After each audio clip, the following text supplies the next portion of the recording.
नमस्कार शिक्षक साथियों, गुड नाइट। चूँकि मैं नाइट में वीडियो बना रहा हूँ तो गुड नाइट। तो मेरे प्यारे शिक्षक साथी, आपके लिए जीमेल पर कुछ इस तरह का मैसेज आया होगा। इस मैसेज में आपके लिए 11 नंबर का प्रान नंबर होगा। उस प्रान नंबर के द्वारा ही हम एनपीएस ऐप में एनपीएस अकाउंट में लॉगिन कर सकते हैं और उसके लिए आईडी पासवर्ड बनाने की आवश्यकता है। तो उस मैसेज में आपको 11 नंबर का प्रान नंबर के साथ साथ नीचे ही CRANSDL साइट दिखाई दे रही है। तो उस साइट पर क्लिक करना है। उस साइट पर क्लिक करने के बाद आपको इंटरफेस दिखाई देगा।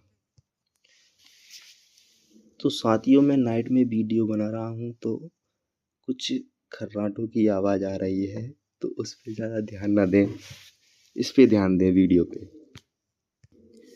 एनपीएस अकाउंट में लॉगिन करने के लिए आपको यूज़र आईडी और पासवर्ड की आवश्यकता होती है। चूँकि आपके पास पासवर्ड तो है नहीं, पासवर्ड जनरेट करने के लिए रीसेट पासवर्ड पर क्लिक करना है जो नीचे दिखाई दे रहा है। जैसे ही आप रीसेट पासवर्ड पर क्लिक करते हैं तो आपको इंस्टेंट रीसेट सेट पासवर्ड दिखाई दे रहा है, तो उस पर दबा दीजिए। तो उसको क्लिक करने के बाद आपको कुछ इस तरह का इंटरफेस दिखाई देगा। उस इंटरफेस में आपको जनरेट ओटीपी के थ्रू पासवर्ड रीसेट करना है। पासवर्ड रीसेट करने के लिए पासवर्ड बनाने के लिए प्रान नंबर में आपको 11 नंबर का प्रान नंबर डालना है, आपकी डेट ऑफ बर्थ डालना है, फिर आपके लिए पासवर्ड सेट करना है। तो पासवर्ड कैसे सेट करें? पासवर्ड सेट करने के लिए कैपिटल लेटर चाहिए एक और बाकी के स्मॉल लेटर रख दो।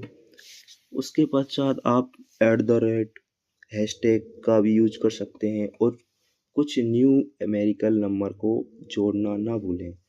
स्ट्रॉन्ग पासवर्ड बनाओगे तो स्ट्रॉन्ग सेफ्टी रहेगी, ठीक है। कैप्चर फिल करने के बाद आप उसको सबमिट कर दीजिए। सबमिट करने के बाद शिक्षक साथियों, आपका पासवर्ड जनरेट हो गया होगा। उस पासवर्ड जनरेट के द्वारा आप लॉगिन कर सकते हैं एनपीएस अकाउंट में। आप लॉगिन करने के लिए यूज़र आईडी में आपका प्रान नंबर और पासवर्ड जो आपने बनाया है उसको डाल दो। डालने के बाद इंटर कैप्चर कर रहे हैं, इसको जोड़ने के बाद सबमिट कर दीजिए। जैसे ही आप सबमिट करते हैं, चेक बॉक्स पर क्लिक कीजिए और सबमिट कर दीजिए। सबमिट करने के बाद आपको एक साइट क्लियर ओपन होगी। उस साइट में इस तरह का इंटरफेस दिखाई देगा। इस इंटरफेस में आप बहुत सी चीज़ें देख सकते हैं। Investment summary, trans contact online, ये दिखाई दे रहा है ना, ये इस फिर आपको व्यूज़ दिखाई दे रहा है। व्यूज़ पर जाना है, पर्सनल डिटेल एंड अकाउंट में जाना है। आपको लिए यहाँ से ट्रेजडी कोड मालूम चलेगा। कैसे चलेगा? देखिए, पर्सनल अकाउंट डिटेल में जाएंगे, क्लिक करते हैं। क्लिक करने के बाद ये अपने लिए ये 5 6 7 कितनी हैं ये इंटरफेस दिखाई दे रही हैं। पर्सनल डिटेल्स, नॉमिनी डिटेल्स, यहाँ से अपन अपनी डिटेल देख सकते हैं। तो हमारे लिए ट्रेजडी कोड मालूम करना है। सिर्फ ट्रेजडी कोड मालूम करना है, एम्प्लॉय कोड मालूम करना है, जिसके द्वारा वेतन पर्ची निकाल सकते हैं। वेतन पर्ची निकालना है कहाँ से? MP ट्रेजडी साइट से। उस साइट पर जाने के लिए आपके लिए ट्रेजडी कोड मालूम होना चाहिए। तो उसको कैसे निकालेंगे, कहाँ से पता करेंगे? देखिए, एम्प्लॉय डिटेल में जाना है। इसके बाद आपको इस तरह का इंटरफेस दिखाई देता है। इस इंटरफेस में आपको जो पी प्रान वगैरह करके दिखाई देता है, तो पीछे के जो 000 के बाद 9 नंबर है वही आपका ट्रेजडी कोड है। उस ट्रेजडी कोड को आप यूज करते हैं कहाँ पर? MP ऑनलाइन पर जाकर, या फिर अपनी साइट पर जा सकते हैं, मोबाइल में वहाँ जा सकते हैं। गूगल पर MP tragedy IFMS portal login search कीजिए। पे स्लिप IFS पोर्टल पर क्लिक कीजिए। मेरी आवाज़ थोड़ी अटक सकती है तो ध्यान दिए। पे स्लिप IFMS पर क्लिक करते हैं तो इस प्रकार का इंटरफेस दिखाई देता है। यूज़र आईडी है तो यूज़र आईडी, पासवर्ड है तो आप डाल सकते हैं, नहीं है तो फॉरगेट पासवर्ड पर क्लिक कीजिए।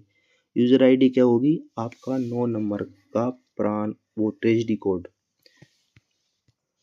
तो फॉरगेट पासवर्ड पर क्लिक करते हैं तो इस तरह का इंटरफेस दिखाई देगा। इसमें यूज़र आईडी में आपको 9 नंबर का प्रान नंबर डालना है, वो ट्रेजडी कोड डालना है। उस ट्रेजडी कोड को डालने के बाद आपको सबमिट कर देना है। सबमिट कर देंगे तो मोबाइल नंबर पर ओटीपी आएगा। उस ओटीपी के थ्रू अपन पासवर्ड को जनरेट कर सकते हैं। ये पासवर्ड आपको IFMS के लिए होगा और वह पहले वाला पासवर्ड NPS के लिए होगा। तो जो सेकंड पासवर्ड है वो पासवर्ड अपने लिए IFMS में यूज़फुल होगा। तो उसके लिए हम यूज़र आईडी और पासवर्ड डालने के बाद कैप्चर फिल करना है। कैप्चर फिल करने के पश्चात आपको लॉगिन करना है। लॉगिन कर लिया तो आपके लिए इस तरह से इंटरफेस दिखाई देगा। नींद आने लगी है मुझे, आपको भी आने लगी होगी। होम पर जाएंगे। होम पर जाने के बाद आपको इस तरह से इंटरफेस दिखाई देगा। इस इंटरफेस में रिपोर्ट पर जाएंगे। रिपोर्ट में एम्प्लॉई पे स्लिप रिपोर्ट आएगी, तो यहाँ पे आपको क्लिक करना है। पे स्लिप रिपोर्ट के लिए सेलेक्ट ईयर 2023 और आपको किस मंथ की पे स्लिप चाहिए उस मंथ को आप डाल सकते हैं। क्लिक करेंगे और जनरेट करेंगे। जनरेट करने के बाद आपके लिए पे स्लिप उपलब्ध है। कहाँ कितना पैसा कटा है, कितना सैलरी आ रही है, इसके आप डिटेल उपयोग कर सकते हैं। और सैलरी स्लिप लोन लेने के लिए, बैंक में बताने के लिए या बहुत जगह यूज़फुल होती है। कटौती कितनी कट रही है, सैलरी कितनी आ रही है, यह जानने के लिए। चूँकि सैलरी स्लिप को आप बहुत तरीके से यूज कर सकते हैं, दोस्तों को दिखाने के लिए, रिश्तेदारों को दिखाने के लिए। तो दोस्तों नमस्कार, चैनल को सब्सक्राइब कीजिए, लाइक कीजिए, शेयर कीजिए। वीडियो पसंद आई हो तो सेव भी कर लीजिए। धन्यवाद। Good night.